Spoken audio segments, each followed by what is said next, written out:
Pase bien para todos. Mi nombre es Estela Ninet Bonardi Cazón. Estoy en el profesorado de Historia en el segundo año. Y en esta materia de Historia y Filosofía vamos a hablar sobre René Descartes, pienso, luego existo. Ahí vamos. Y nos preguntamos, ¿quién fue René Descartes? Fue un filósofo, científico y matemático de origen francés, que fundó la filosofía moderna o la filosofía racionalista. Bien, pues la filosofía fue su gran campo de aportaciones, ¿no? Se nutrió con sus planteamientos racionalistas que aspiraban a la verdad única mediante la búsqueda del método adecuado para ello. Descartes fue uno de los grandes hombres de ciencia durante la época y es hoy en día un gran referente obligatorio y central en la cultura de Occidente.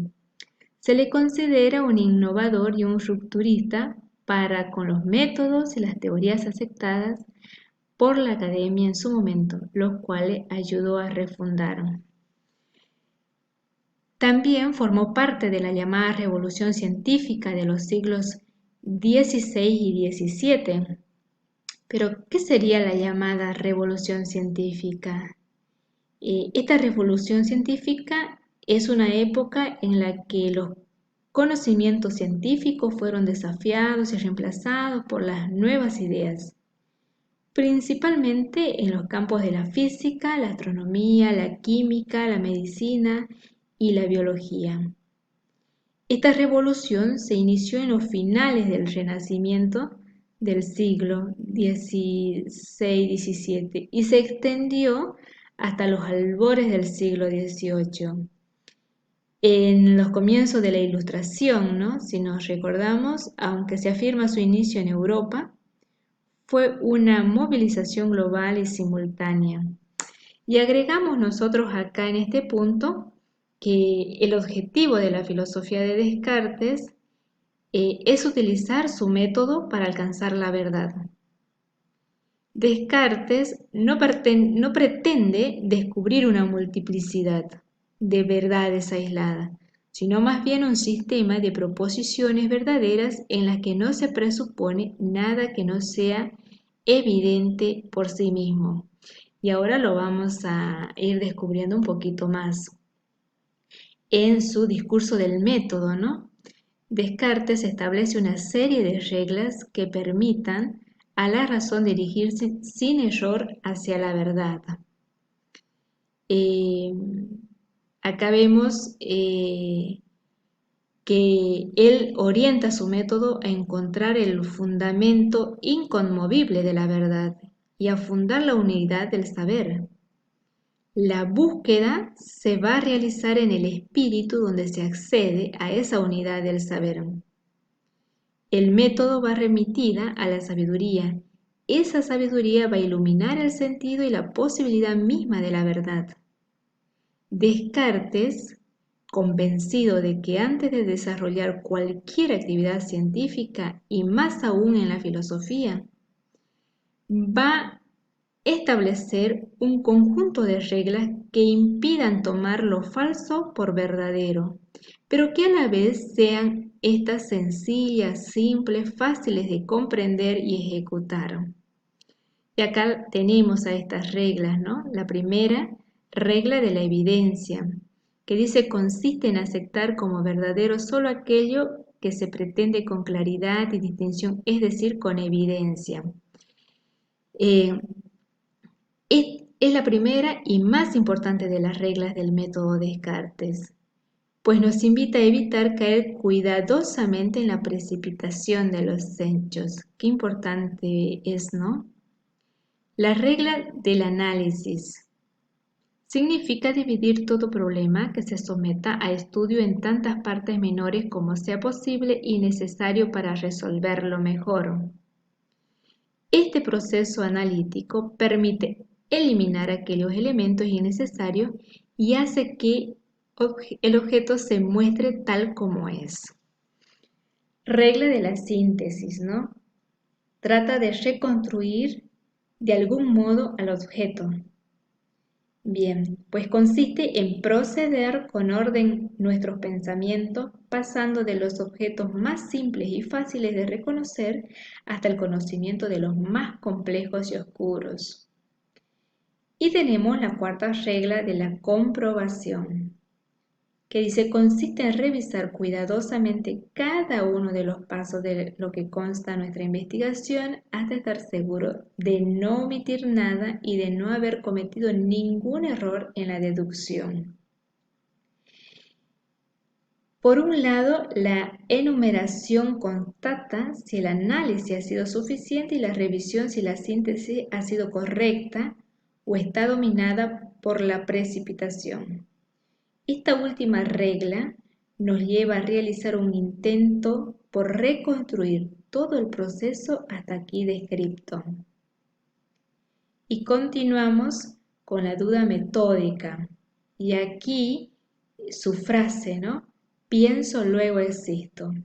Pues la duda metódica es el método de Descartes para descubrir verdades ciertas, ¿no? Él siempre va a ir buscando la verdad. Y siguiendo este método fue como Descartes llegó a afirmar con toda seguridad eso de pienso luego existo, ¿no? El hecho de que pienso indica la existencia de un ser pensante, pues los pensamientos necesitan este soporte. Así que Descartes llega a esta verdad cierta, puesto que hay pensamiento, hay una cosa que piensa. Para Descartes, el concepto pienso, y aquí esto es importante que lo tengamos bien claro también, es muy amplio, no se refiere simplemente a lo que nosotros llamamos el pensamiento, como pura reflexión y búsqueda de un conocimiento. Se trata de toda la actividad mental que tiene un ser humano. La duda, la vacilación, la certeza, incluso los sentimientos como la alegría y el reconocimiento. También lo que forma la vida, lo espiritual y lo intelectual. Todo eso entra más o menos en la amplísima concepción de lo que es el pienso. Es decir, a partir de cualquiera de los movimientos intelectuales, anímicos, espirituales, llega a la conclusión de que al menos eso es seguro, existe o existo. Y a partir de esa certeza va desarrollando las demás. El genio maligno. Esta hipótesis del genio maligno representa simplemente la posibilidad de que la realidad no sea la que yo supongo, que es a partir de mis sensaciones y raciocinios. Un genio maligno, alguien que estuviera siempre engañándome, va a decir él también, permanentemente lanzando alucinaciones sobre mí, mostrándome apariencias falsas, pero lo que no puede impedir es que yo siga, pese a todo, existiendo. En esto de pienso y luego existo, Maite, la profesora de filosofía, analiza esta frase de Descartes y ella afirma eh, que lo primero consiste en creer que pienso. Alude solo a una actividad espiritual profunda o trascendente. Cuando no es así, Descartes se refiere a todo aquello que una mente registra, todo aquello que pasa por la cabeza. Puede ser en efecto algo importante como pienso en la crisis económica o reflexiono sobre mi vida, pero también pienso que este otoño es muy cálido o pienso que el pelo así no me queda bien o pienso en mi madre. Por tanto, todo es sentido, en este sentido el pensamos, ¿no? O sea, afirma también la profesora Maite, que quiere decir por mi mente, por mi cabeza pasan cosas, luego soy una mente por la que pasan cosas, soy una mente que registra ideas. Para salir de la duda hay que hacer un acto de fe, creer que no existe Matrix. Se va a tomar un ejemplo de una película, ni un Dios malvado. ni extraterrestres superiores. Descartes dice que Dios es bueno, por lo que mi mente no es un instrumento del error, sino de la verdad. Y entonces nace la pregunta, ¿nos quedamos en un escepticismo? Pues el escepticismo era una corriente que se basaba fundamentalmente en la creencia de que el conocimiento no era posible. Descartes no era un escéptico. Esto llevaba a los escépticos a dudar de todo. Descartes no era un escéptico, principalmente porque él sí creía que la obtención del conocimiento era posible mediante la utilización de un método muy estricto. Por eso en el discurso, en el discurso del método nos presenta la regla, nos orienta, nos muestra el camino, ¿no? Como lo afirma la palabra método, o sea, el camino, descubre el camino y lo que él quiere orientarse es hacia la verdad.